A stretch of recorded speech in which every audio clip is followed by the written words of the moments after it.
Welcome to another episode of Listen, Learn, and Love, hosted by Richard Osler. My guest on today's podcast is a wonderful married couple, Becky and Bennett Borden. Welcome to the podcast. Thank you. Thank Delighted you. to be here. Really glad to have you here. We're going to talk, just give you an overview of the podcast before we start. Becky and Bennett have been married about 6 years. Dear friends of my wife and I, we've been to dinner a couple times. They both experienced same-sex attraction. So we'll start with their story, their journey on that road. They'll talk about a period of time in their life where they were away from the church. They'll talk about how they came back, and they'll talk about things that church leaders and how they helped them and their relationship now. We'll conclude with talking about North Star, a wonderful LGBTQ support organization that's doing much good for our LDS LGBTQ members. And we'll talk about this at the end, but I want our listeners to know that North Star is holding its annual conference on March 15th, 16th, 2019 at the Sheraton in Salt Lake City. Go to northstarlds.org for more information. We'll give you that web address at the end.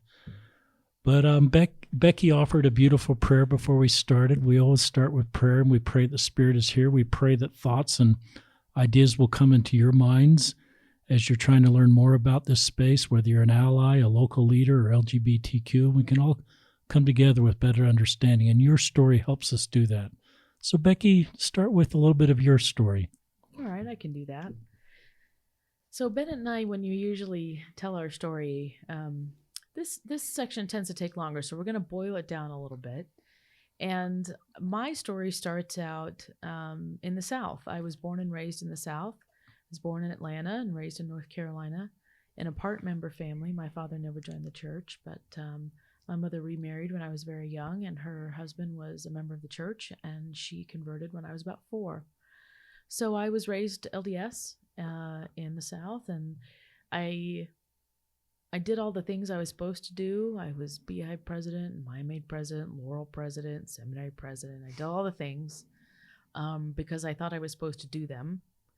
But my testimony was as rock solid as I thought it was, and I fell away from the church at the age of about 18, 19. I was dating a non-member boy, and I just kind of fell apart with some anti-LDS literature that he had given me, and it was hard. But, I had known that I was different from most girls from the age of 10, 11. I knew I liked girls more than other girls liked girls. Like I saw cheerleaders, and I was like, I wonder if I could carry her books for her. That was the extent of my understanding of self at that point. But I knew that I was different, but it never, I know I had a unique experience because it never occurred to me to be ashamed of that. Honestly, what I thought at the time was, yay me, I'm different. And I really reveled in that. I thought, I have this secret superpower is really kind of how I looked at it. And that really stayed with me my whole life, is that I had this secret superpower that meant that I could understand and love and appreciate women differently than the other women around them. And so it was always a gift to me. My SSA was always a gift to me. But I really never talked much about it. You just didn't do that in the South in the 80s. You just didn't talk about it. It was less dangerous that way. Yeah, at school and especially at church. And you in your 30s now, 40s? 40s, mid-40s. Okay. So I just never really talked much about it. I think I told a couple friends or, stuff along the way, but it was never a topic of conversation. And I had a lot of other things going on in my life that were huge issues with my parents. And, it was just, I had a lot going on at that time in my life. And so that seemed the least of my problems. And I didn't talk about it much. I married that non-member boy I mentioned a few minutes ago, which was a terrible idea. Turns out not super nice. But also we were infants and we had no business being married. I was 21. And so that ended in tragic fiery crash 2 years later. Wow. When I was 23 and I came out at the time. I thought, I am done with this. I am just done with this. And I came out at the time, and then for the next 15, 17 years was in relationships with women. I had several different partners over the years. I had some wonderful partners, wonderful friends, and I made some truly unbelievably bad relationship decisions at the same time with some women who needed a lot of help and had a lot of issues. But I learned through every single one of those things. Every single relationship I had, every opportunity for something new that I found in my life came with lessons, came with growth, came with learning. And I know during it, that really that whole time, that the Lord was there with me every step of the way. Thanks for sharing some of your story. It's a unique story, Becky. I think my wife and I were just captivated as you and Bennett shared your story. Thank you. Bennett, go ahead. Take a turn. And I realized what you just said could be a 3-hour podcast, Becky, so you condensed that into about 4 minutes. It is the hard part of this, trying to condense, 50 years of life in my case down to, a few minutes. But, I have a similar story to Becky's. I was born in the South in Tennessee, in kind of rural Tennessee. My parents were first generation LDS. They had both converted just before I was born. I had 5 older brothers and no sisters. So the big joke in the family is that it was like Lord of the Flies growing up. That's great, except I was piggy. So it wasn't that great for me. But we were like one of 11 families in a branch. And, this was like the buckle of the Bible Belt. And I was born in 68. So this was, I grew up in the 70s and when I was in Tennessee. And my mother was a saint, little 5'2", little fierce woman, amazing testimony. She was Stake Relief Society president. My father came from a kind of a difficult background, military background, was in the raised in a military school. And, frankly, with, 6 boys, it's about how you run a household anyway. But it was a difficult time growing up. During really from the earliest memories I have from 5 or 6 years old until I left home as a teenager, I experienced sexual abuse throughout that whole period. And it was crushing, right? So I knew by the time I was, 8 or 9 that I had same-sex attraction. Like Becky says, I felt about boys differently than other boys did. And when you add to that, really 10 years of sex with men, it was a pretty difficult period of my life.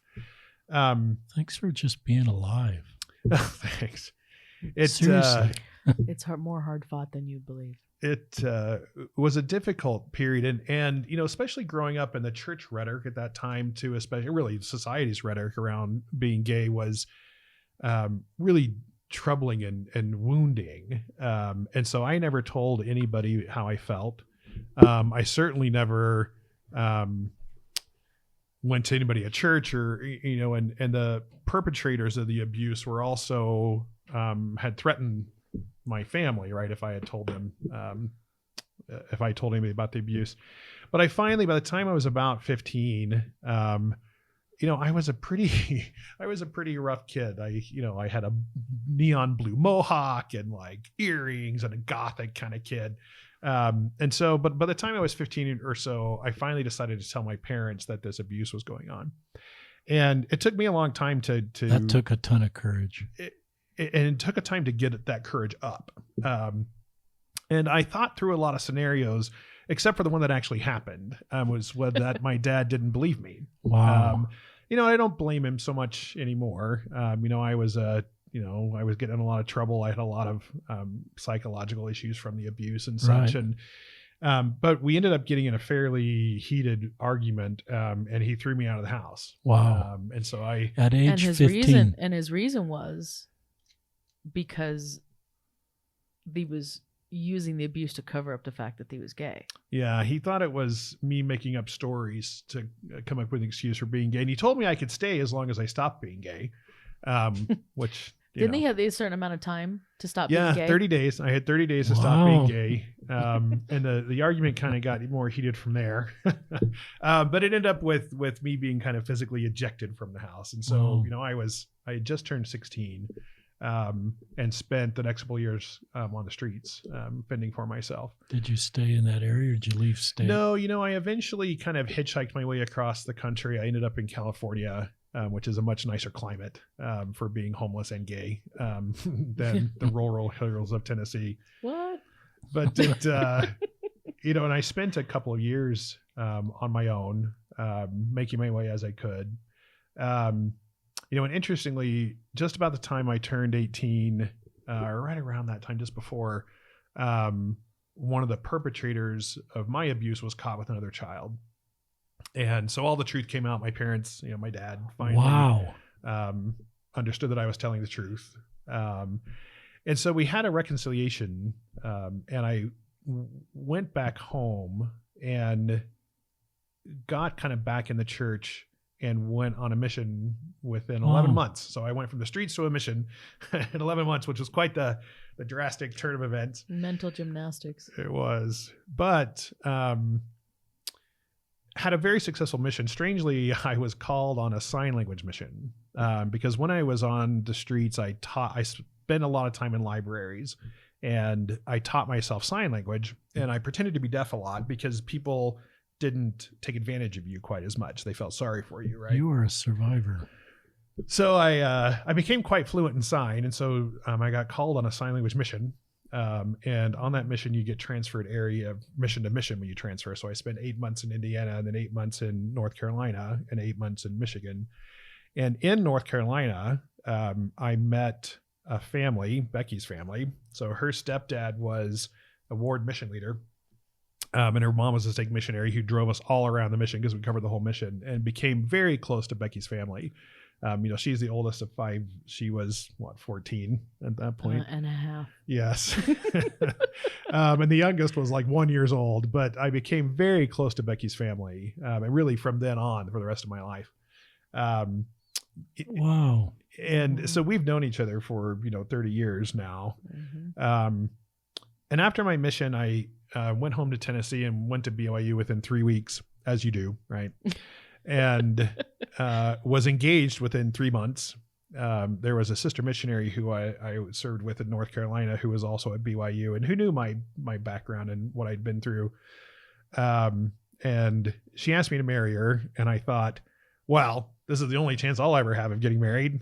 So we got married in the temple. Also a horrifically bad idea. And it ended within a couple of years. So at that point, I was pretty mad at God. I had actually been very close to God throughout, especially my time on the streets. Like I had this unbelievable testimony. I felt God really close to me. We talked a lot. I felt very protected in some horrible, really terribly dangerous situations, but I had this undeniable testimony of God. And went on my mission, had a temple marriage, all of that, right? And so when it fell apart, I thought, you know what? This is pretty much a raw deal. I had a pretty crappy childhood, much less the streets thing. Faithful mission, was good on my mission, faithful to my wife, temple marriage, elders quorum president. Like I was that guy, and it all falls apart while fighting same-sex attraction the whole time. Because I was, I had come out, I was gay on the streets, I identified as gay. And so I was pretty mad. And so I left the church, came out, decided I'm not going to fight this anymore. And within about, less than a month, I met a man who I was with for the next 20 years, eventually getting married when it became legal to do so. And like Becky, that was a tremendously valuable healing experience for me. We talk to so many parents whose kids are gay and are in relationships, and the parents worry so much. And, what Becky and I try to tell them is that the Lord is with us all wherever we're at. There are things you learn in a gay relationship. If you look at any relationship and there's 100 elements to it, there's only one that's outside the bounds the Lord has set in a gay relationship. That you learn how to love and how to be kind and sharing and caring and put the toothpaste tube on. Take the trash out on Tuesdays. Yeah. Right? There's all these things you learn about being a good Christ-like human being in these relationships. And how to love another person, truly love another person. And my husband and I, he had also come from a really horrifically abusive background, and we understood each other. That does things to you. Yeah. And I was healed greatly through my relationship with my husband.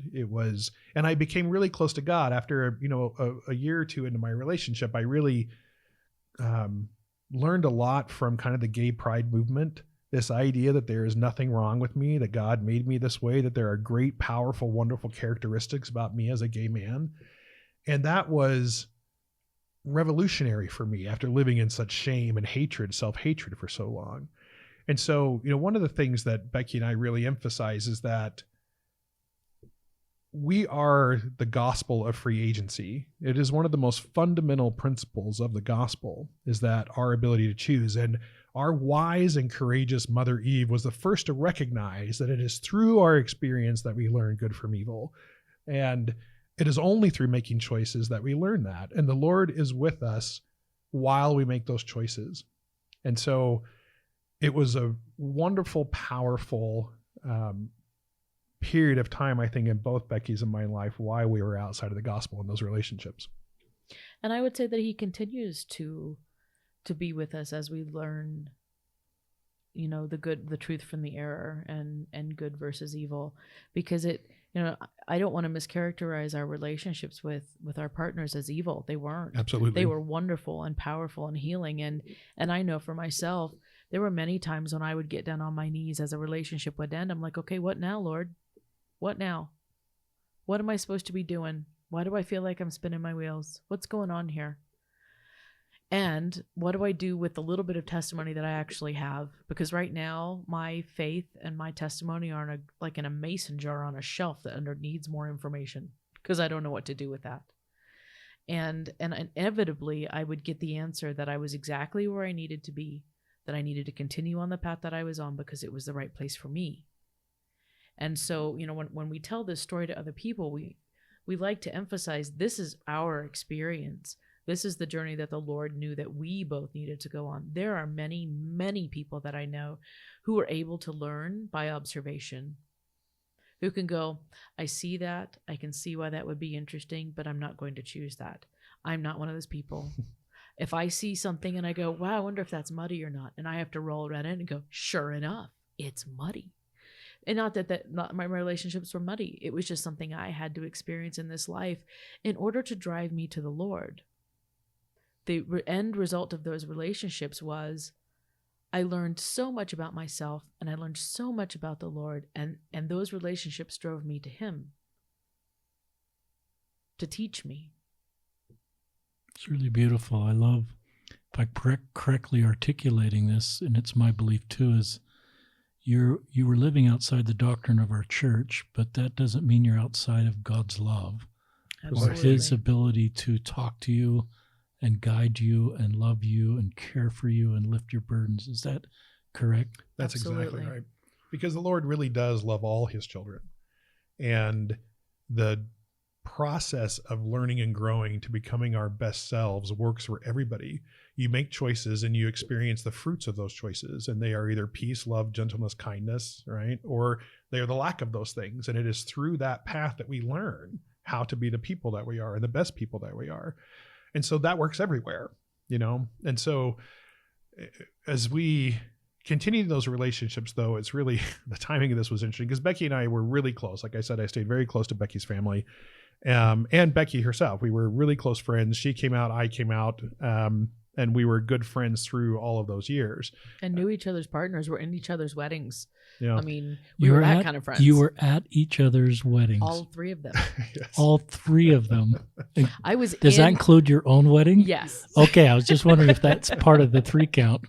No, I was a bridesmaid in Bennett's first wedding. She looked great in black and maroon chiffon or whatever that horrible thing was.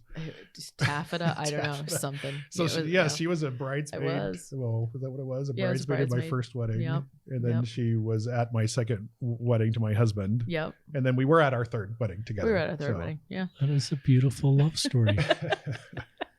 Talk, Bennett. You are gay and a victim of sexual abuse, and some people would say, well, you're gay because you're a victim of sexual abuse. Do you have any thoughts for our listeners on that? It's an impossible question for me to answer because I don't have a control set of my own It's a life. very Like thoughtful what would answer. happen, what would have happened to me if I wasn't sexually abused.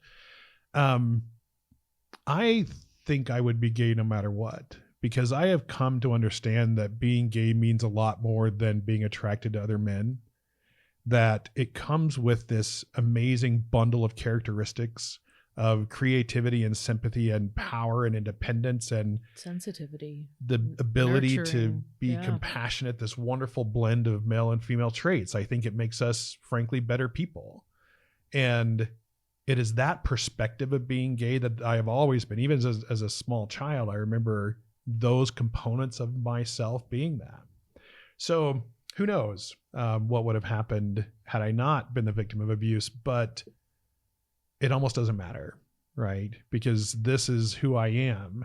And I have come to the place where I am deeply grateful for being a gay man, especially a gay man in the gospel of Christ.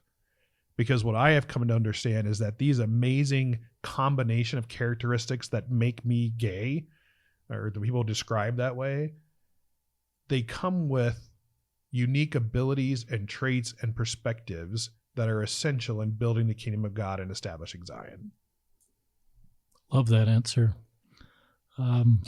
Yeah. I would say the same thing. I had many partners over the years, and I was with several Gold Star lesbians. I don't know if you know what that means. I don't. That means they'd never been with a man. Now I know. The purest of the pure. And and none of them had been sexually molested that I'm aware of, that we ever talked about. They hadn't ever suffered sexual battery or aggression from anyone. And yet we're just simply never interested in the opposite gender. That's just how they came. And so, because I suffered some sexual abuse in my childhood, my answer is the same as Bennett's. Interesting. How would I know? But I know that the pieces of me, that the SSA part of me that is celestial and perfect and beautiful, that came with me. That is celestial, perfect, and beautiful. Those are great non-shaming, God-given attributes. I love that. Sometimes I see people that go down the path of finding a same-sex partner, and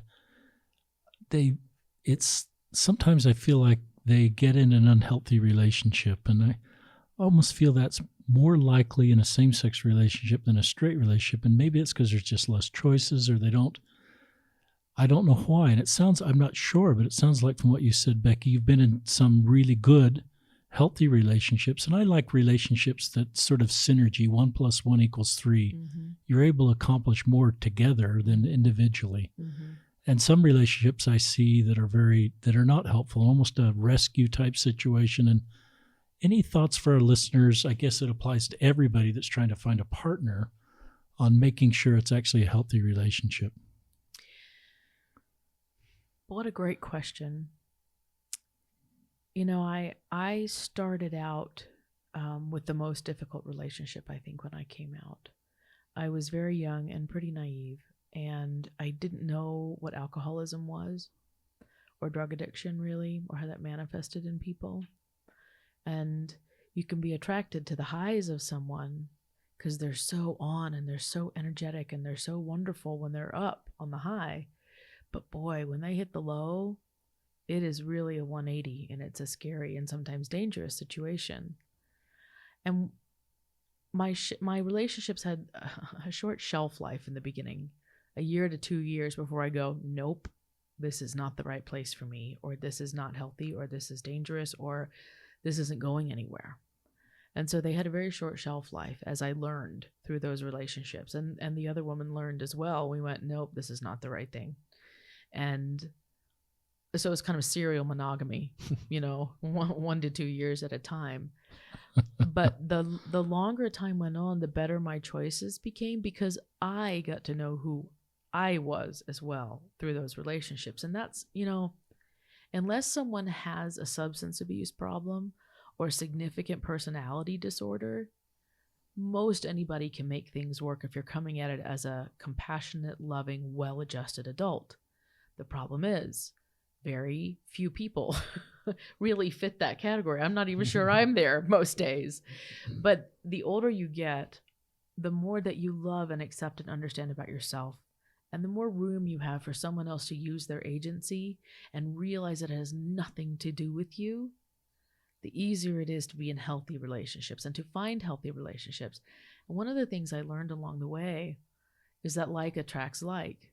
If I wanted to be with this wonderful, successful, educated, powerful, or at least, leadership skills kind of woman, if I wasn't that, I wasn't going to attract her.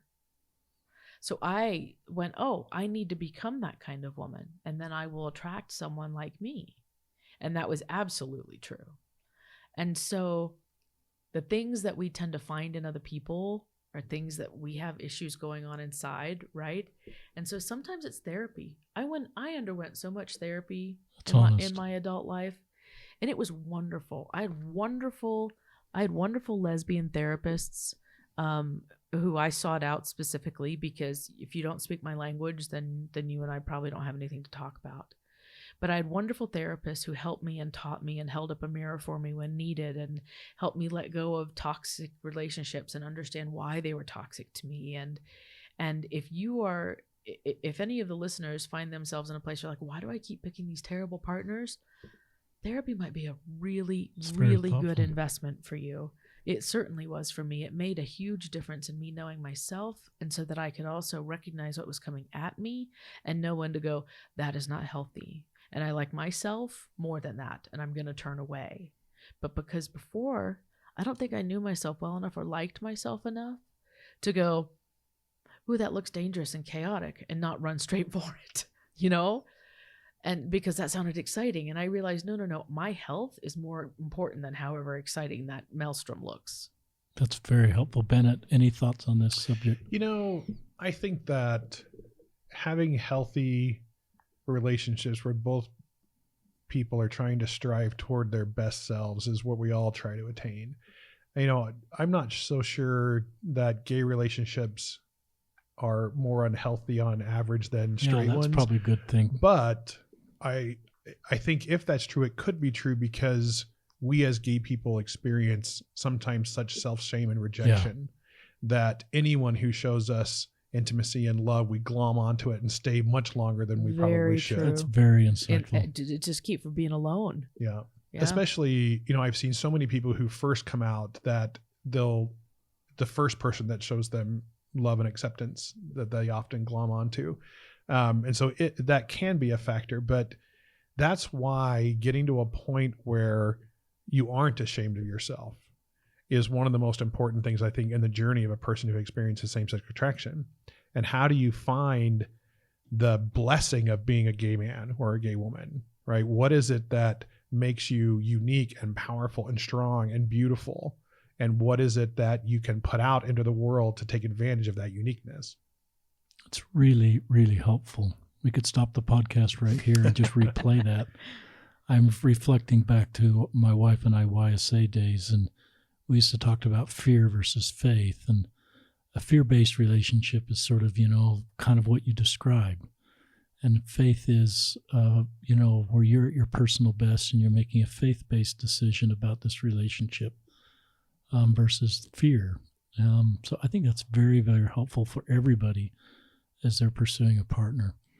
And it sounds like you had some really healthy same-sex relationships as part of just your maturing and your growth. Even though that's out of the doctrine of our church, it sounds like it's not out of the ability to help you grow personally. And it was certainly, like Becky said, this is our unique path. We certainly aren't advocating that people choose it. Right. What more is what a testimony it is of God's love for us and what he did to prepare our path to salvation.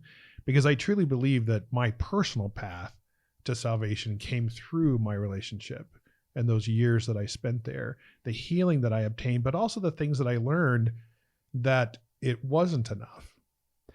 I was in this relationship long enough that I went from, I always felt like I was lacking something. There was always a sense of that there was. And that's probably a good transition into why you both came back. Yeah. That I'll be happy if, right? So first I thought it when I had a boyfriend And then it's when I had a job, and then I went back to school. So when I graduate, then I went to law school. So when I graduate law school and when I become a partner, all these things. And I never found this deep-seated happiness. There was a great deal of goodness and a great deal of joy at times in my relationship, but there was always this sense that something was lacking. In fact, I remember Bennett and I were talking on the phone one time, and he said, I feel like if I died right now and I look back on my life, I would be disappointed. It's really honest. Even in all he had achieved and all he had done. I mean, if you Google him, it's quite impressive. But everybody go Google Bennett. Don't do it. Don't do it. Borden. Nice. And keep listening. Thanks. Yeah. But he really felt like he would be disappointed because he had achieved so much, and yet it was, what's he say, sounding brass and tinkling cymbals. Yeah. And it wasn't anything necessarily wrong with my relationship. But I had always had a very deep testimony to church. That was never my problem. 3 or 4 years into my marriage, I was excommunicated, which was a terrible blow, but also done unbelievably kindly. The brethren they truly did it out of love and compassion and communicated that to me, but it was my covenants and my priesthood endowment and all those things were gone. And it was a real loss. And I tried to stay close to God in my own way. My family was still LDS for the most part. I was still very close to my parents. My husband became very close to my parents and some of my family anyway. But there was this sense of something missing in my life, but I felt like I was gay and I knew the gospel and those things were incompatible. So what do you do? Right? Like Becky said, we stuck it on a shelf. What can I do? Right? But toward the last couple of years of my marriage, it was interesting. I was about 45 at this point and was looking for, so what would fulfill my life, right? And so I actually thought about having kids and talked to Becky about that, actually. So Bennett had come to a family party at my sister's house. We were making Christmas treats, and he was the surprise guest. And he came in, and we were all so happy to see him. I was there. My partner didn't come. She wasn't able to come to that. But my ex and her wife came, who were very close to us. And so we were all just making Christmas treats together and talking and laughing. And Bennett's like, I've been thinking I should have kids. And I'm like, I've been thinking that too. And so we got to talking about it, and we thought, well, the 4 of us, we could just have 2 couples and we could have kids together, and we could have a compound or maybe a duplex. I don't know. But, we could just it'd be like Modern Family. We could do this. And so we really started seriously chatting about it that evening, and we decided that we would start talking every few days over the next several months and talk through our philosophies on life and raising children, and how would we do that, and legally how would it work, and logistically how would it work, and stuff like that. And so we really, and that was December of 2011. Yeah. So we started that next year really talking in earnest to see if this was something that we could do. And because we both felt like there was something missing, even though we both had the partners that we wanted to have. I'd been with my partner for almost 7 years, and I loved her very, very much. And I thought, okay, well, this would be the next logical step. We'll have kids. And so Bennett and I talked, and through these conversations got to know each other even better. There was definitely a new layer of understanding to our friendship. And at the end of these conversations in March or April, we decided not to do this, not to have children, the 4 of us, because we really felt like our relationships wouldn't be able to handle that kind of chaos that we would be inviting. And so we decided not to. But during that time, our friendship had really solidified. And we figured out that we always been very, very close friends, but it was interesting, even our philosophies on child rearing. We were like, so would we raise them in the church? We're like, well, sure. Well, of course. Because the church is true. But don't say that again. Just give me the vodka, right? That's right. Just move along from that. Where's my drink? Right. But it was this interesting No, we really were like, how are we going to do that? Did we drop them off at primary and be like, see you in 3 hours? Mommy's going for brunch. How's that going to work? That is so funny. But it was interesting that very shortly after that, so that summer, it became clear that my marriage was coming to an end. And Becky's relation to this long-term relationship also was coming to an end. In fact, they ended on the same day, with no correlation between us. Becky and her partner broke up, and Becky sent me she came up on Google Chat. She's like, "Hey, just want to let you know that we broke up." And coincidentally, I had just sent an email to my husband saying, these things have been going on and it's time for us to choose differently. And it literally hit send on that email, and Becky's message popped up. I'm like, well, what do you know? Yeah, me too. And this was, we speak of it somewhat lightly, but this was terribly heartbreaking for both of us. These were people that we loved and still love very dearly. Very. But it caused me to think about, well, what do I really want my life to be like? I was 45 or so at this point. And we started talking every day at that point. We did. It was really trying to get through the horrificness of divorce for both of us. Yeah, and it was complicated because I had been married in DC. I was living in Virginia, which didn't recognize my marriage, right? So I couldn't even get divorced. But I had been thinking a lot of over the prior year about the church and coming back to church. My mother had passed away unexpectedly, and I was quite close to her. That was 2010? 2010, yeah.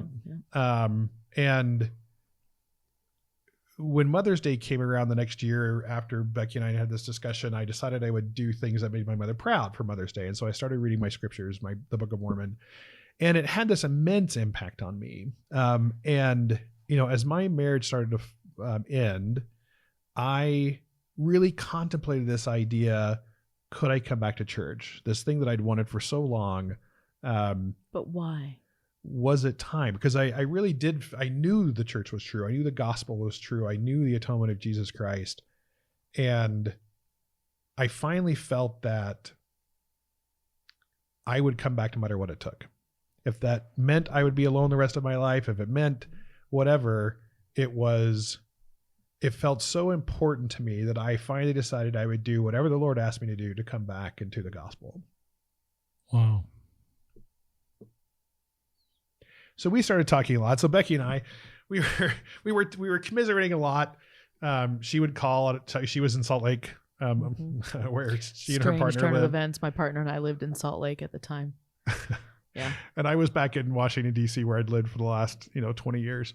And we'd talk in the morning, and we're like, "Is it 10 o'clock yet? Can I start drinking?" But it was, as we started to think about what we wanted with our lives, we talked more and more about coming back to the church. And we did, but Bennett told me that he'd started reading the Book of Mormon, and I think I rolled my eyes really hard. I don't think you saw it because I think we were on the phone, but I thought, really, with all the rest of this going on, we have to talk about this too. And he said, "Yeah, I've been reading the Book of Mormon, and why don't you read it with me? We'll read it and then we'll talk about it." And I was like, I just don't know. I have all these questions and all these issues with it and with the gospel. And he said, "I tell you what, let's try an experiment. Let's read it under the assumption that it's all true," which was a very new concept for me. Always with one eye half closed, kind of looking at it out of the corner of my eye, very skeptical, going, how much of this is BS? That was really my whole, for the last 20 years, how I thought about it. I thought there's a lot of truth in there, but I don't know, I can't swallow some of that stuff. And so when we agreed to read it under the assumption that it was all true, after getting through it together and reading the promises that are in Moroni and Mormon, and I thought, oh my gosh, if this book is true, and if I get a witness of that, that actually means that all of it's true. The gospel, the prophets, the whole 9 yards, it's all true. So I have to be willing to do something with the information I get if I get the confirmation that this is true. And that was heavy. I didn't know that I was ready for the confirmation because that meant I had to do something about it. And it was very interesting as we walked through this journey. I remember getting to Alma 32, and this is the chapter that where Alma compares the word of God to a seed. And if you make room in your heart for the seed, it will, and you nourish it and strengthen it, it will grow. And that's how we always tell the story. But if you remember what Alma really says is, if you just have the desire to believe, you don't actually have to believe, but just have the desire to believe. I didn't have that. I had the desire to have the desire to believe, I think. But I took God up on his word, right? And I remembered very distinctly kneeling down in my office at home where I was reading this, and I said to God, here's what I've gotten from the Book of Mormon so far. Men are free to choose, right? That because of the following atonement, we are free to choose. This is the time for us to choose and learn and grow, and that you've given us commandments to make us the happiest, and we have everything we need to obey the commandments. And I'm like, okay, but I'm gay. So, but it's funny how that's not in the scriptures anywhere. All these things will apply to you unless you're gay, because that would be super hard. So not you. But I did. I I said, I have the desire to believe that is true. And that really changed everything for me, because the real secret of the adversary is he had me stuck between these two truths for my whole life. I'm gay and the gospel, because God can do anything, but he never overrides agency, and I can't not choose it. Right. So it's this little trick that Satan pulls, right? That says, because God can do anything, but I can't, then I'm powerless. Right. And I finally stopped believing that it was impossible for me to live inside the gospel. And that's really what started changing everything in my own personal testimony. And I was really willing to do whatever it took. If it meant I was going to be alone forever, fine.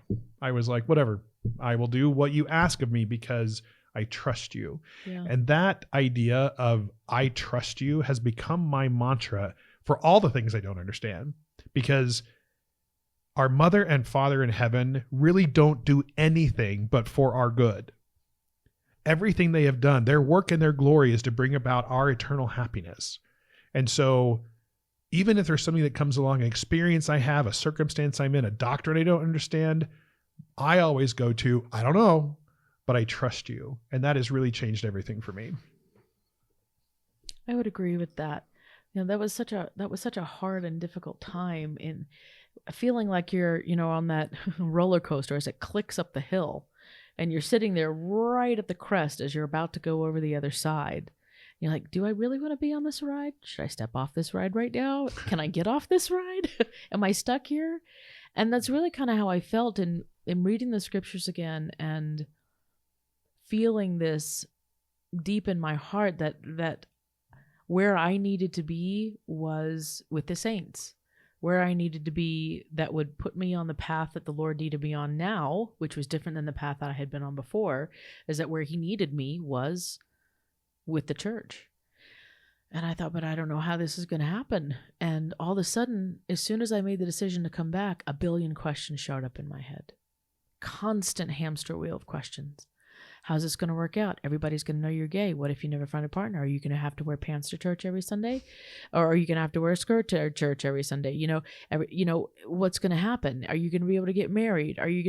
Will you ever serve in any kind of calling ever? Or is everybody always going to judge you? Are they going to keep you away from the children because they think you're some pedophile just because you're gay? All those things, great questions, constantly came up in my head. And I realized that's a tool of the adversary too. As soon as I made the decision to want to come back, he sought to paralyze me with fear. Back to fear versus faith. Exactly. And I couldn't get the questions answered faster than they came. And it got worse. Because so we were reading our scriptures. We both tentatively decided, okay, this idea of maybe coming back to church. And I was keeping a journal at the time, and it's really cute. You should read this thing. It's very dramatic.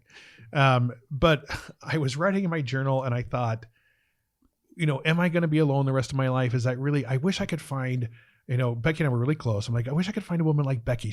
We just really get along. We're so smart. She says, there has to be someone like that, maybe someone like that.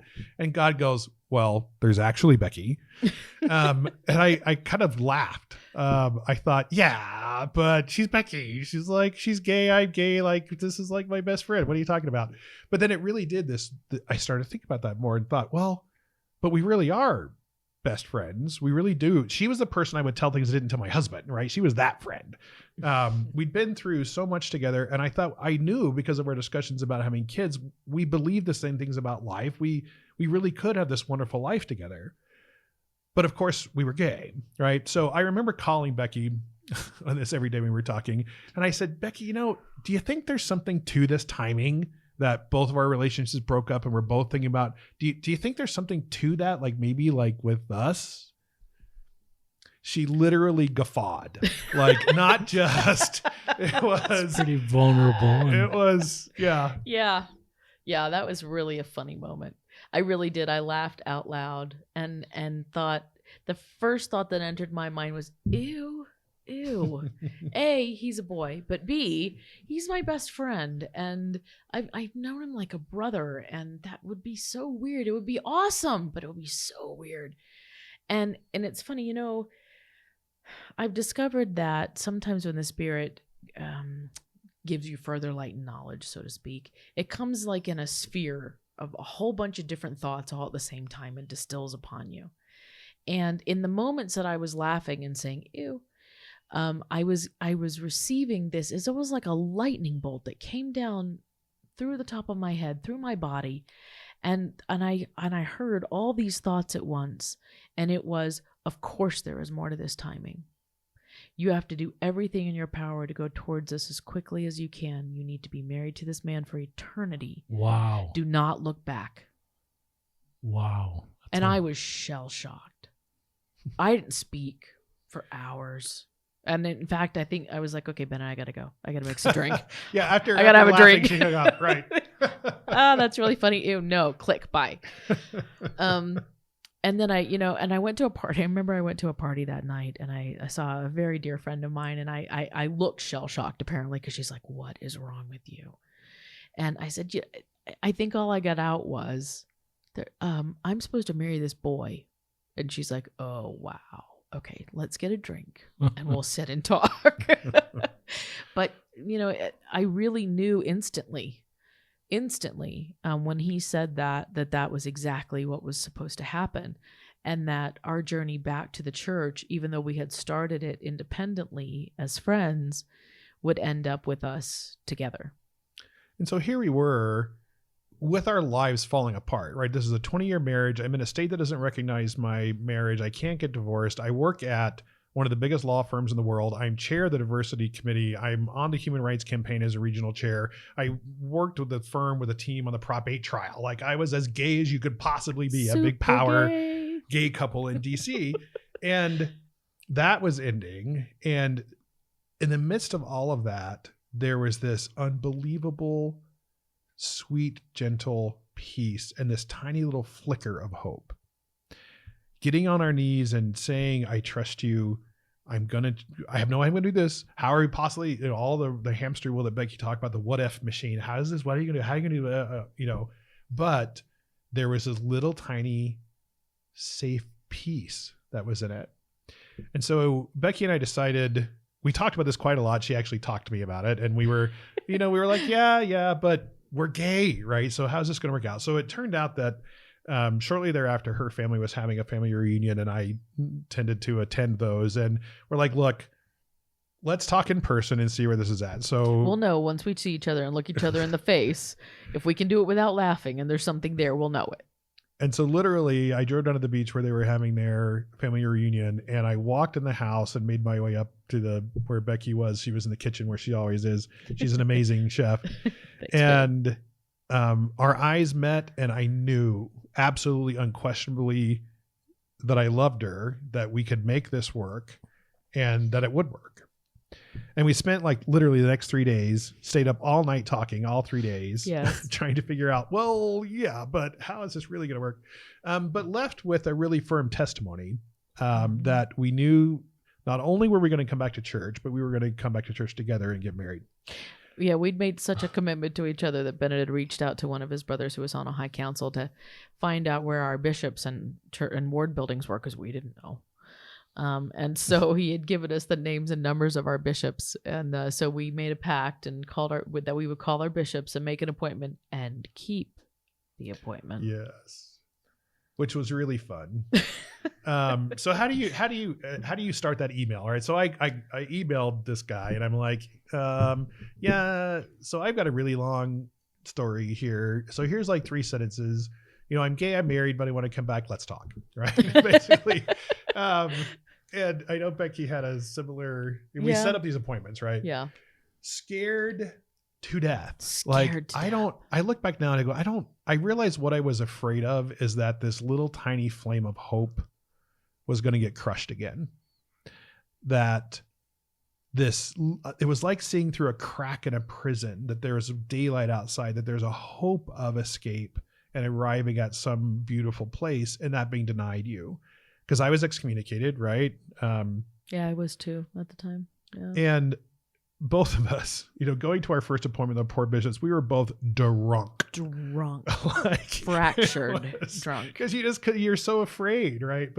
And my fear, in retrospect, we talked about this the other day, I was afraid that I would walk into the bishop's office and he would drum his fingers and look at me and say, well, you know what it takes to be a member in full standing, so let me know when you've quit doing all the things, and when you're ready to be rebaptized, you let me know. And that was all I was going to get, and that it was going to require instant and complete conformation to the commandments, and that I would be met with also him looking at me and going, ew, that ooh, angry Shaming. lesbian person. Shaming. Yeah. And I really was afraid that's what I was going to run into in a bishop, and that the requirements of me would be more than I could possibly do in an abbreviated period of time. And to their credit, both of our bishops were utterly amazing. Truly. I went in and met with my bishop, and he looked like he was about 12 years old. He's become one of our dearest friends, Yes. Cool. Bishop Talbot. But he looked very young. It turned out he'd been called like 3 weeks before. He'd never been a bishop before. And he was like 31. Yeah, he was actually much older. But I spent a long time telling our whole story and what my circumstance was. And of course, I'm thinking, what next, right? And the very first thing he said was, thank you for trusting me. I'm so glad you came to meet with me. Welcome back. We're so glad you're here. Wow. And I said, welcome back. We're so glad you're here. My bishop said almost the exact same thing. He said, let me be the first one to say, welcome back. We love you. We're so glad that you're here. And that reduced me to tears. That was the last thing I thought I would hear when I walked in there. And never an ounce of judgment, never Ever. a moment of even uncomfortable. Because I'm talking about a lot of stuff with this guy who I'd never met before, and not a moment of judgment, not a moment of anything but just compassion. And when I talked about, well, so what's next? And he goes, you know what? I have no idea, but let's figure it out together. That's what a great answer. And that's the beauty of it. This idea of fellow journeyers. We're going to work this out together. Yes. And my bishop was much the same way. All he said was, so do you think you might want to come to church on Sunday? If you don't, that's okay. Maybe you can just come back and talk to me again next week. You said you had just moved into your apartment here in this ward, so could I send the bishopric over to dedicate your house? And oh, by the way, Relief Society is the first meeting on Sunday. Is it okay if I tell the Relief Society president about you, so that you have a warm welcome when you come in? Is it okay if because I think everything you tell a bishop needs to be in confidence. Absolutely. And only with your permission should he talk to anybody else about it. Absolutely. And he was a very, very quiet man. Not a lot of words came out of his mouth, but when they did, they were gentle, and they were very respectful of me and my privacy and my journey. And it was amazing for both of us. Neither of our bishops ever asked anything of us. Like, never gave, because we smoked, we drank, Yeah. We were in gay relationships, and never once asked us to move faster, to give up something. Just invited us, welcomed us, and gave us things to do. Because like I said, my whole life was falling apart, right? So all my friends were different. All my life was, everything I did was different. And so the bishop knew that we needed to fill up our time with other things. And so he put me on the church cleaning committee. So I was there every Saturday morning at 8:00, which makes your drinking on Friday night much less, by the way. So a very smart guy. But he also sent over home teachers. And I adore these two men. So I can imagine the phone call to the bishop. So I've got this gay guy who's married to this guy, and here's his address. Show up. Good luck. Right. And they did, and were very kind to me and my husband as we were dissolving our relationship. But the bishops were patient and realized that it's the Spirit that evokes conversion. It's not what they do. It's not what they ask of us, but that by allowing us to be surrounded by the Spirit, encouraging us to read our scriptures and say our prayers and take just tiny little steps, it is the Spirit that transforms you. And then you willingly change, right? You change, your heart literally is changed, and those things just follow naturally. I love the way that he lets you set the agenda, and he Very lets much. you sort of set the schedule and the timing. I think that's very thoughtful. Very. And exactly what we needed. If anybody had given me any sort of timetable upon which I had to do certain things, I would have been peace out. I would have said, I'm sorry, I can't have you tell me what I have to do and when I have to do it by. And it was very kind. And, it's interesting. All kinds of miracles opened up. It turned out that right when this was going on, DC passed a law that said if you'd been married in the district and then moved to a state that didn't recognize your marriage, you had jurisdiction in the family courts of DC immediately. So I was able to dissolve my marriage within, just a couple of months, very amicably. This is a man who I still love dearly. He's one of Becky's and my closest friends. And so that dissolved very amicably. And then, Becky and I, she moved from Salt Lake out to DC where I was, and we were married. We got engaged 6 years ago today. We did get engaged 6 years ago today. February 11th. That's right. And we were married June 1st. Wow. And then we were sealed in the DC temple about 14 months later in December of 2014. Yeah, because I got rebaptized in October of 2013. Both of us. We both did. Yeah. So you got baptized after you got remarried. Yeah. Yes. So we You got got married. married civilly. Got We married got married civilly. civilly. Because And were you you had- rebaptized at about the same time? same The day. same day, the The same. same day, Her brother and my father Mhm. baptized us. same building. Yeah. Yep. We actually flew to Tennessee so Bennett's dad could baptize him and So my your little dad brother. baptized you, and your Yeah. little brother baptized. This is a beautiful moment. It was an amazing And day. you're married at this point. I'm just trying to. Yeah. You said Yeah. that. I'm just trying to keep it all straight. So, So this then it was a wonderful year. married couple is baptized together. These lifelong friends. Mhm. Who would have thought you were a missionary Yeah. in this ward, and now you're being rebaptized together on the same date as a married couple? Mhm. And especially with the history of my family, to have my father be able to do that, What a healing moment for him, maybe. truly. And we are very close now. There's been Mhm. just an amazing transformation in my family throughout this 20-year period, and me coming back to the church. And it's Did he baptize you the first time? he did. Yeah. What an interesting thing for a father. Yes. And he said, I hope this time it sticks. So it was, Was that part of the ceremonies you went down? That's right. Dunk him twice just in case. but it was, so a year later, so we had to wait a year to get baptized, a year to for my blessings be restored. And we were sealed in the temple, in the Washington, D.C. temple in December of 2014. Mhm. Wow.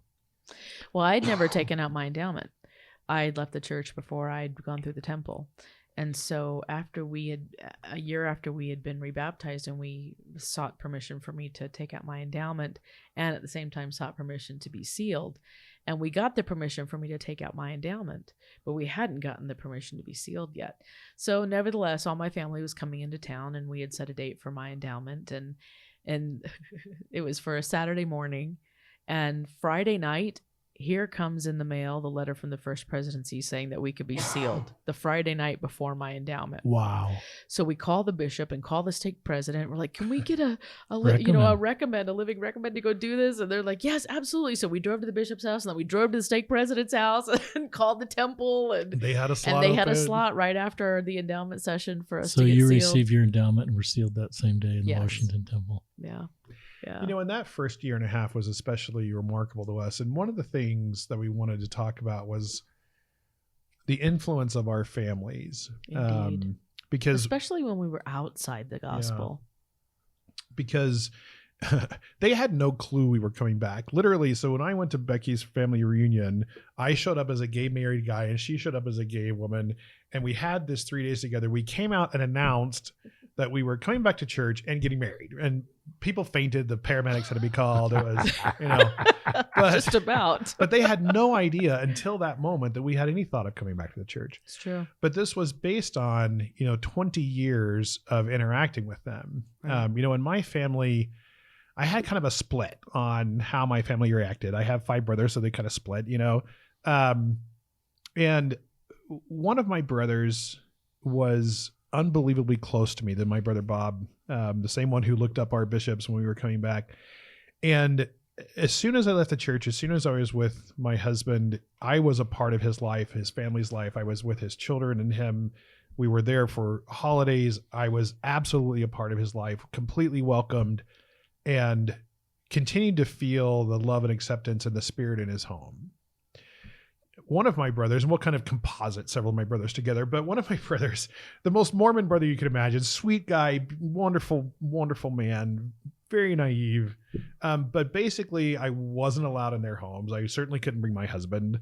Heaven forbid be around the kids. Right. Because, it spreads. And so, but he also never missed a chance to tell me wickedness never was happiness, basically. You're never going to be happy. You're never going to be happy till you come back. And so I finally, one time I just blew up at him and I said, you know what? That's not helpful. It's like seeing a man drowning and go, oh, that's not good for you. Don't breathe that water. That's not good for you. It's just useless, right? It doesn't do anything for me. And because I didn't have access to these brothers, they had no influence on me at all. Birthdays and holidays, but really had no influence on me at all. Mm-hmm. Compared to my brother Bob, where I was in his life, he knew and loved my husband to the point where when my mother passed away, there were 6 boys in my family. So there's 3 pallbearers on either side of her coffin. And I'll never forget this. My brother Bob walked up to her coffin to pick it up. And then he got this look on his face and he walked away and looked up to heaven. And then he went and talked to each of my brothers and then came and talked to me. And he said, I would like to offer my husband my place. Wow. Because he was so close to my mom. So my brother loves me and my gay husband enough to step away from his own mother's casket as he carries her to her grave. That's how close he was.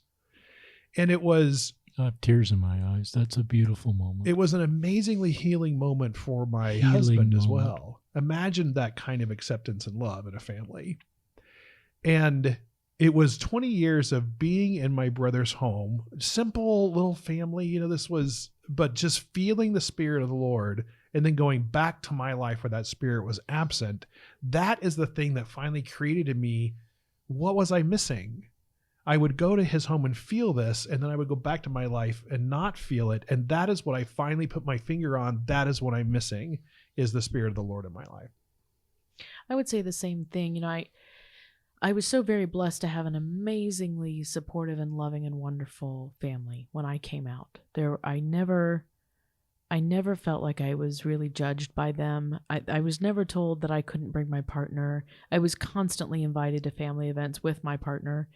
And at least one of or more of my sisters always took the time to tell my partner how much they appreciated them and how glad they were that they were in my life. And they always took time to reach out with love to the women that I was with. And that was incredibly healing for those women who most of their families had shunned them after they came out. And these weren't formerly LDS women. These were regular old run-of-the-mill Christian women. And so it was an amazing time as 20 years passed, like Bennett said, to see how the weight in the scales between my life and the way that I felt in my family's homes. I felt different when I was alone. I didn't have that same warmth and spirit and things that I truly wanted. And so that was part of what helped me make the decision that I really needed to come back, because I needed the Spirit in my life. I needed to have the Holy Ghost with me, not just the light of Christ, because I knew the difference. I knew the difference between what those two things felt like. And having the Spirit with me to help guide my every step, to be able to talk with the Lord in a different way than I was when I wasn't a member of the church, I needed to be a member of the church again. And no matter what it took, like Bennett said, no matter what it took, and most people I talk to, they have to get to that place. You have to decide, what is it that you want? Because if it's membership in the church, if it's having the Holy Ghost with you, if it's walking with the Lord on a daily basis and furthering yourself on the covenant path, then the way will be made for you. That's right. The powers of heaven will rush in behind you as you start to take action. It's amazing how this has unfolded in our lives. And so, one of the things we say to friends and families and loved ones of those who experience same-sex attraction or identify as LGBT is love them, right? Right. You cannot have influence without access. Yes. And so it's one of the things that Becky and I say all the time is our whole job, our Savior said, as I have loved you, love one another. He doesn't say, because I have loved you, love one another. He says, as. in the same way, right, that I have loved you. And so being a data scientist, lawyer, geek, I literally made a spreadsheet of every interaction Christ had with another human being on the planet when he was here. And, if you do this, I really encourage you to do this, because what I learned is that every single person that the Lord ever interacted with who was an outsider, a sinner, some kind of difference, some kind of something, the only way he ever treated them with was love and kindness and teaching and healing and counsel. The only people he ever criticized were those who thought they were the righteous ones.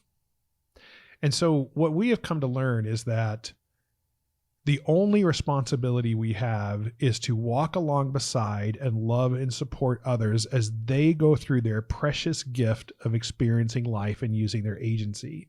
It is not our job to judge them. It is not our job to condone. This is one of the things we talk about all the time. We hear from parents, I don't want to condone my child's behavior. Well, good, because it's not your job, right? You actually don't have any jurisdiction to condone, because it just means judge and pronounce judgment upon, right? And so your job is actually, as a fellow journeyer, to help someone as they are going through their life experience and choosing whatever they choose, but to be there to love and serve them as the Lord leads them through their earthly experience. This is really powerful. I hope our listeners are maybe even listening to this section a couple times.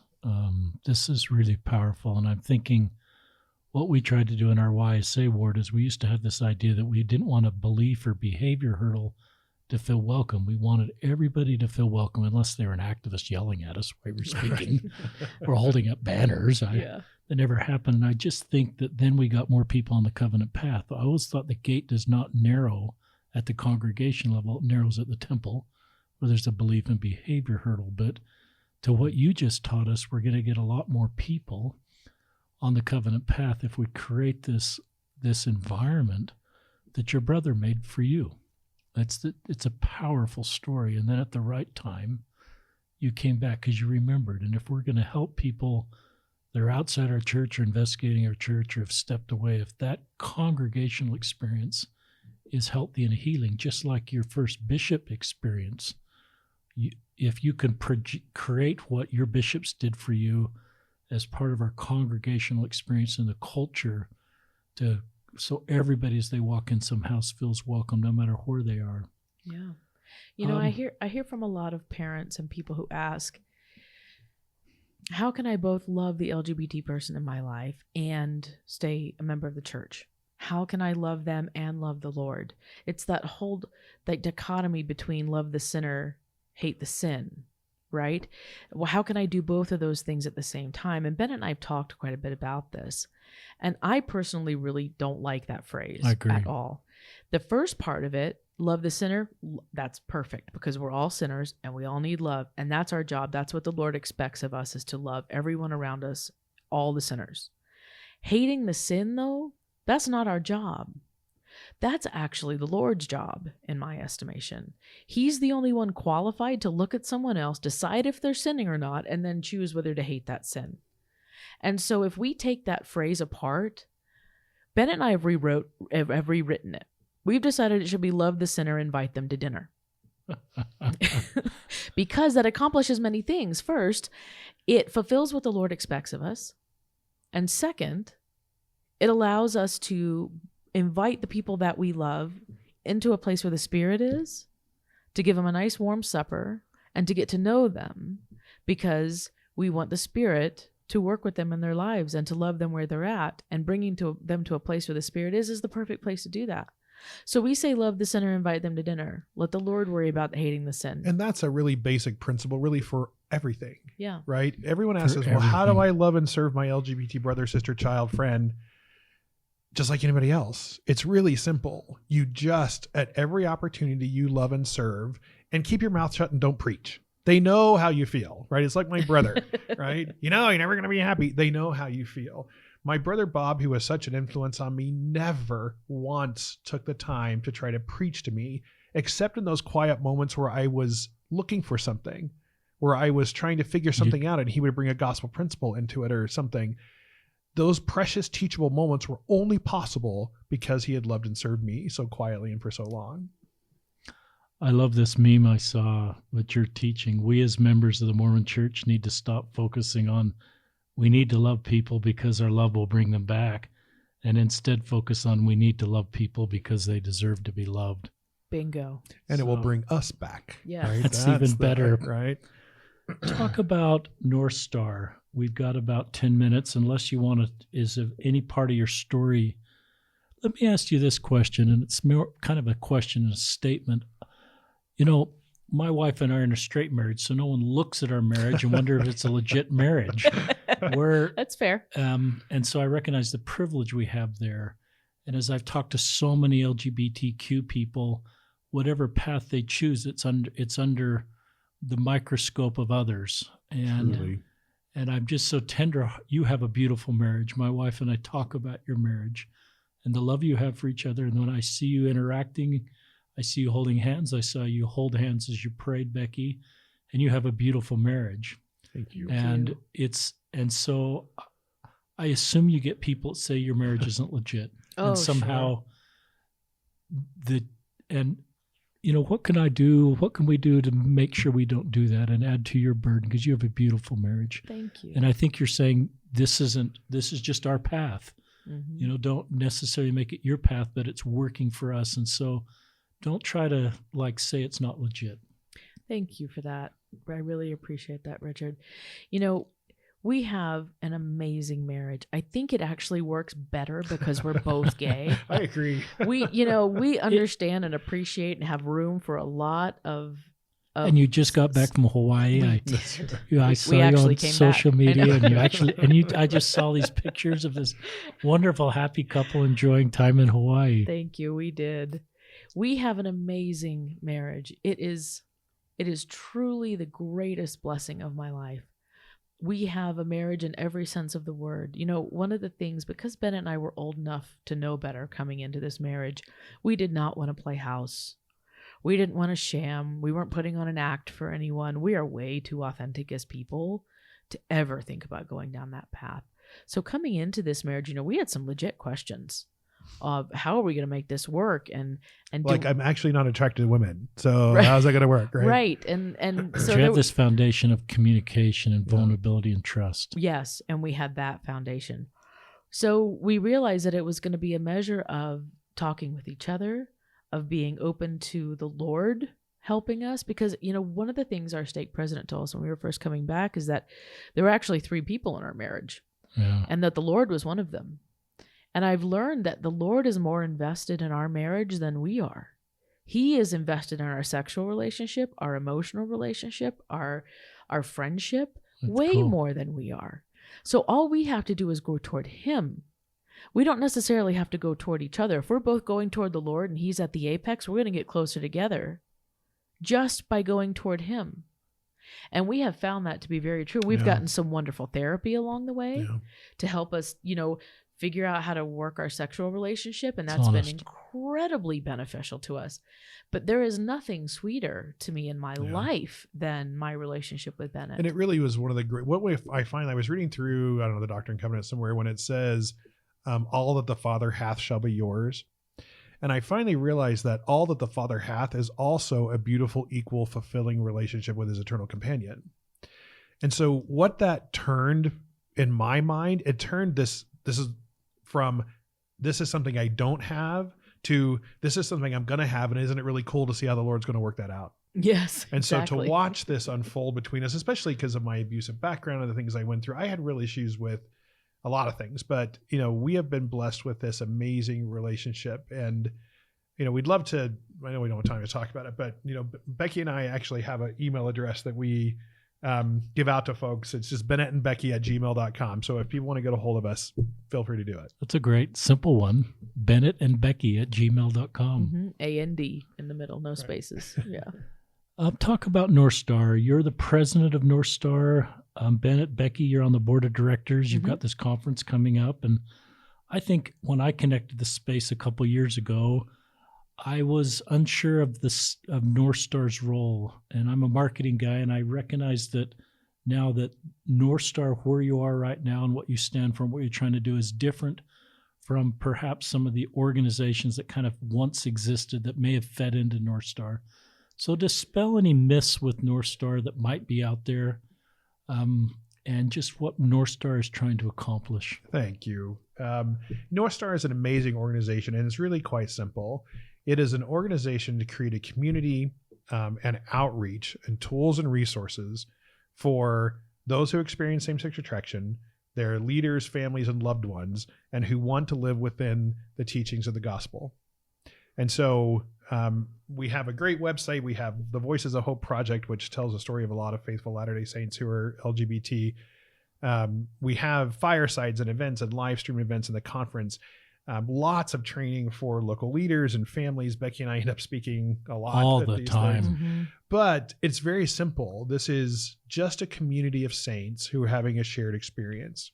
There is no therapeutic aims or background. This is literally Nor just do we endorse any specific therapy or non-therapy. This is just a community organization.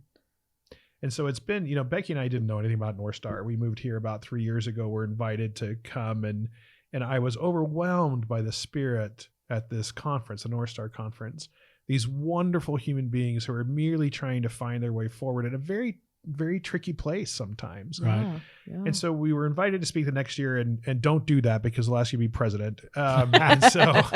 And Becky and I have been really blessed to be a part of this organization. It's just a tremendous group of people who are doing amazing things, even influencing the most senior levels of the church and their understanding of the LGBT LDS experience. Tell us about your upcoming conference. Is there breakout sessions? Is there general sessions? Who are some of the people coming to speak? Thanks for that. So this is a 2-day conference with a testimony meeting on the Sunday. So the Saturday, Friday and Saturday, March 15th and 16th at the Sheraton Hotel in downtown Salt Lake. We have a whole series of keynote speakers. Brad Wilcox, the Sisters in Zion are coming.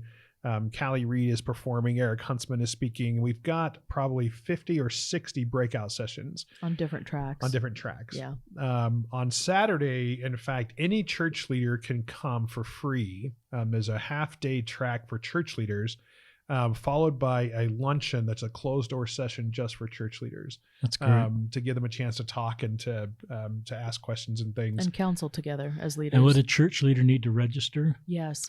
So they'd still go to northstarlds.org and register. Click on conference. And click on and conference. You'll see a tab for church leaders. And if you click on that tab on the church leader page, you can register for free for Saturday.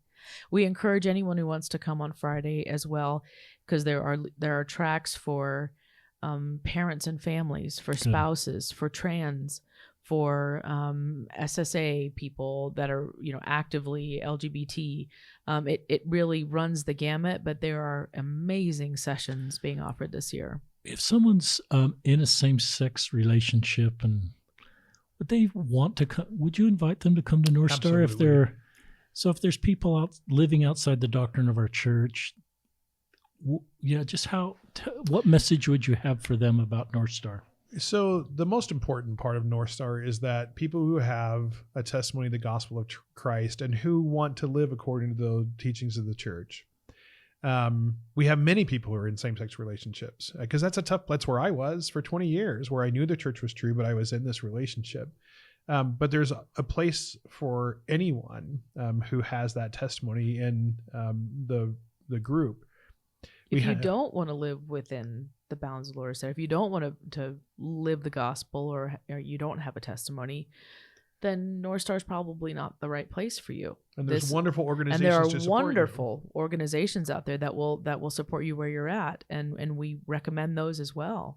This is specifically for the people who know that they want to live the gospel. So that's helpful. So someone in a same-sex relationship that is not sure they want to stay there and has a testimony of the church. Come on. they're welcome. Absolutely. And there'd be tracks that would be helpful for them in the Absolutely. spirit. And it's sort of like coming to Bob's house. Exactly. Yes, exactly. The spirit is so strong at this conference. So this is like coming to Bob's house and being welcome, even if you're in a same-sex relationship. You're going to have that kind of an experience. Absolutely. Is that? I don't know if that's a fair parallel. It is Very much absolutely. so. Other thoughts you'd like to share with our listeners as we're coming to an end? Thank you so much. You're so welcome. Thank you for having us. This has been a wonderful opportunity and experience to talk with you. You know, one of the things I've been considering lately, and that's really made a huge impact on me, Bennett kind of alluded to it earlier, but you know that concept of every atom in our body having a temporal part and a celestial part or a spiritual part? I decided to apply that to my same-sex attraction, because people ask me all the time, do you still identify as gay? Do you still experience SSA, or are you just in this straight marriage now? And I'm like, I thought about that good and long one day. And I realized that if I applied that idea of temporal and spiritual, and if I applied that to SSA, so as a gay woman, and I do identify as a gay woman, that if I unpack those two things, then the temporal part would be my physical sexual attraction, right? The hormones in my body, how my body responds to women that I find attractive. The other half of that, the spiritual side, to me, the celestial side of my SSA, is an affinity, love, understanding, and admiration for women. It is a cross-section of male and female characteristics. It's being able to be at home in a room full of men and not feel like I'm the odd man out. It's given me a voice and a power and ability that some women around me who don't experience, being LGBT don't have. So I look at all these things that I came with, these traits that I came from the pre-existence with, that are part of me that equal me being a gay woman, that have nothing to do with my physical attraction. So I hold on to those with both hands. That's what makes me who I am. And that, to me, that's what the Lord needs in this church. When LGBT members walk away because they get their feelings hurt, legitimately hurt, right? When they walk away or they go, I just can't do this anymore. If it's a mental health issue, you go right ahead. I support you 100%. But those who can stay, we are the ones. We are the church. We make the difference. Those of us that raise our hands in Sunday school and Relief Society and go, I have a different perspective. Who's going to educate the membership of the church if it's not us? We want them to know more and do better. But when we walk away, who's educating them? And so when I say to people, take all the perfect, beautiful, celestial parts of you that equal your gayness, hold on to those. The Lord actually needs those things in you, or he wouldn't have fostered those in the pre-existence. That part, utilize that. Utilize that in the church, because that's what the Lord needs to build this kingdom. So I just wanted to share that with you, because that's something I found. I've told several people this, and they found it very empowering as a gay person in the church. There's no shame in that. And, I've said this in my presentations. I don't think Heavenly Father's doing a face plant up there. I'd be in the best respect saying, oh no, what went wrong? Some of my children became LGBTQ. I just believe this is part of his plan, and Absolutely. who you two are is who you two are meant to be. And it's part of your plan. It's part of the plan that I call it this beautiful needed diversity. That's part of the plan. And I used to think, well, my job is to rescue LGBTQ people because they have a harder path. And that may be true a little bit, but LGBTQ people are rescuing me. I can't become the disciple God wants me to be without people like you in my life. Amen, brother. Our congregations cannot. And so I love what you're saying. And we can't become the body of Christ that we need to become if LGBTQ people leave, as you just articulated.